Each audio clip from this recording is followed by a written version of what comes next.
रामकृष्ण हरी माऊली. आज आपण आषाढी एकादशी विशेष उपवासासाठी खमंग, कुरकुरीत आणि चटपटीत कच्च्या केळीपासून चिवडा तयार करतोय, जे की बनवायला सुद्धा खूप सोपं आहे आणि खायला सुद्धा एकदम भारी लागतो. नेहमी नेहमी तेच ते उपवासाचे पदार्थ खाऊन कंटाळले असाल ना, तर घरी तुम्ही हे नक्कीच ट्राय करू शकता. त्याच्यासाठी पाव किलो प्रमाणात कच्ची केळी घेतलेली आहे.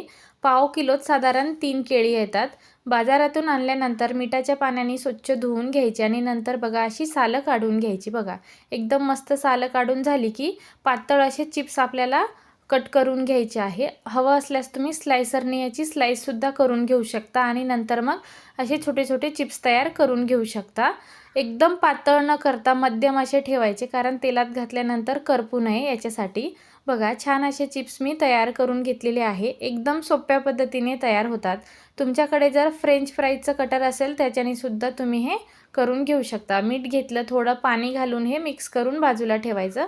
थोडी पूर्वतयारी केली की आपली गडबड अजिबात होत नाही. त्याच्यानंतर तेलसुद्धा मी छान गरम करून घेतलेलं आहे. हवं असल्यास तुम्ही तूपसुद्धा वापरू शकता. तयार केलेलं मिठाचं पाणी अधूनमधून घालून घ्यायचं, म्हणजे याच्याने अजिबात आपले वेफर्स अळणी होत नाही किंवा चिवडा अजिबात अळणी होणार नाही. खाताना सुद्धा एकदम छान कुरकुरीत आणि खमंग लागतो. त्याच्यासाठी मिठाचं पाणी आवर्जून घालून घ्यायचं. थोडे शेंगदाणे सुद्धा मंद आचेवरती तळून घेतले.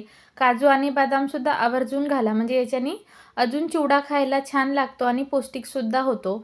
मुलं अशी खात नसेल तर तुम्ही अशा पद्धतीने करून नक्कीच देऊ शकता. थोडे बेदाणेसुद्धा घालायचं, म्हणजे आंबट, गोड, तिखट खायला खूप छान लागतं. कढीपत्तासुद्धा घातलेला आहे. तुमच्याकडे उपवासाला कढीपत्ता चालत नसेल तर नाही घातला तरी देखील चालेल.